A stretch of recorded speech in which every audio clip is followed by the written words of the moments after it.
Hello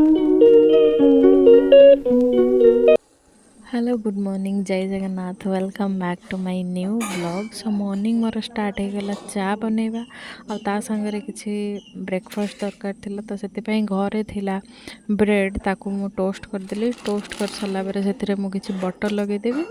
butter लगे सारिकी चा सांगरे खाइले तार टेस्ट बहुत ही अलग।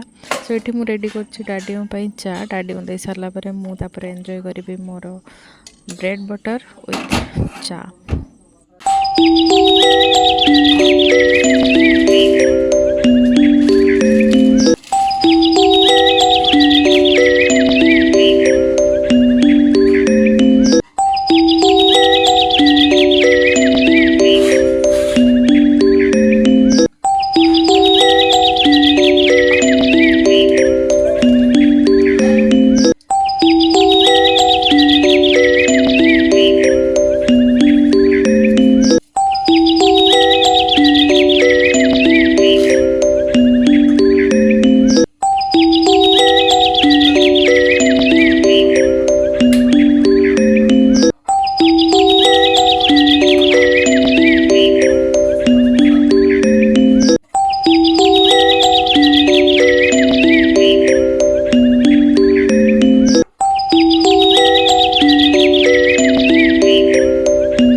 तो मॉर्निंग ब्रेकफास्ट एंजॉय कर सारा पर मुझे भाविली कि स्किन केयर भी करदे।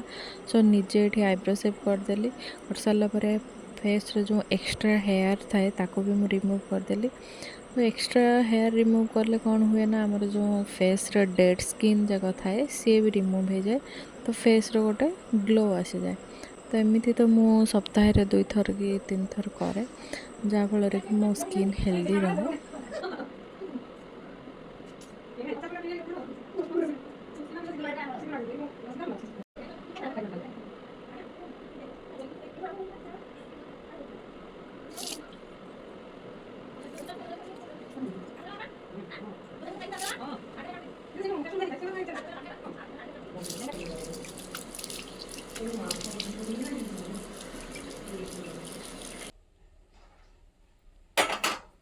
इट्ठी गोटे मु बनाऊँचे फेस पैक जोटा कि होम रेमेडी से आमर ओट्स बेसन आउ ग्रेट होता हलदी। तो ताकू भल से मुझे मिक्स करके गोटे पेस्ट बनईदेवी। पेस्ट बन सारापर मुझे फेस रे हल्का हल्का मसाज कला भाया पूरा फेस रे लगेबी। ए कौन हम ना आमर ब्लड सर्कुलेशन भलरे हम आउ डेड स्किन सेल जाक रिमूव हो।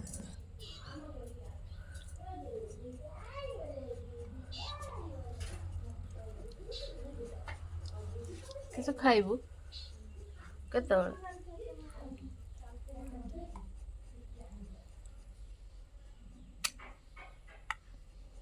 ସେଟାରେ ମାରିଦେବି ଚୁକୁ ଚୁକୁ ଚୁକୁ ଚୁକୁ ଚୁକୁ ଚୁକୁ।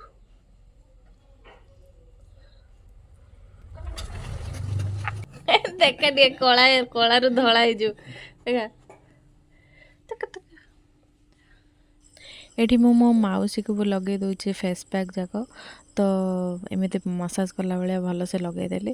ତ ମୋତେ ପଚାରୁଛି ଯେ ଏଇଟା କ'ଣ ପାଇଁ ଲଗା ହେଉଛି। ମୁଁ କହିଲି ଯେ ଏଇଟା ଲଗାଇଲେ ତ ଫେସ୍ର ଚମକ ପୁରା ଡବଲ୍ ଟ୍ରିପଲ୍ ହେବ।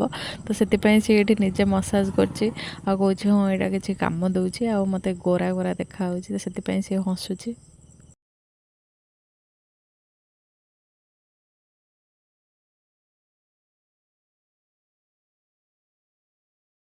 ତ ଦ୍ୱିପହର ଟାଇମ୍ରେ ଡାଡ଼ି ଆଣିଥିଲା ଆଇସ୍କ୍ରିମ୍ ମୋ ଡଗ୍ମାନଙ୍କ ପାଇଁ। ତ ତାଙ୍କୁ ମୁଁ ନେଇକି ଦେଲି। ତ ଫାର୍ଷ୍ଟ ତ ଚିମ୍ପି ମନା କରିଥିଲା ମୁଁ ଖାଇବିନି ବୋଲି, ଏମିତି ମୁହଁ ବୁଲାଉଥିଲା। ତ ଥରେ ଟେଷ୍ଟ କରିସାରିଲା ପରେ ଜାଣିଲା ଯେ ହଁ ଆଇସ୍କ୍ରିମ୍ ବହୁତ ଟେଷ୍ଟି ଅଛି। ତ ସେଥିପାଇଁ ପୁରା ଚାଟିକି ସଫା କରିଦେଲା।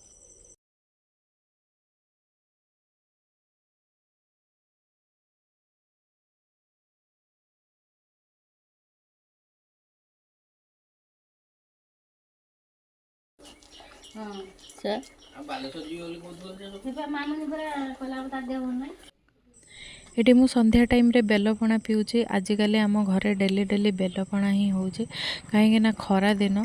ତ ଖରା ଦିନରେ ବେଲପଣା ପିଇଲେ ବହୁତ ଭଲ। ସୋ ଆପଣମାନେ ବି ପିଅନ୍ତୁ, ହେଲ୍ଦି ରୁହନ୍ତୁ।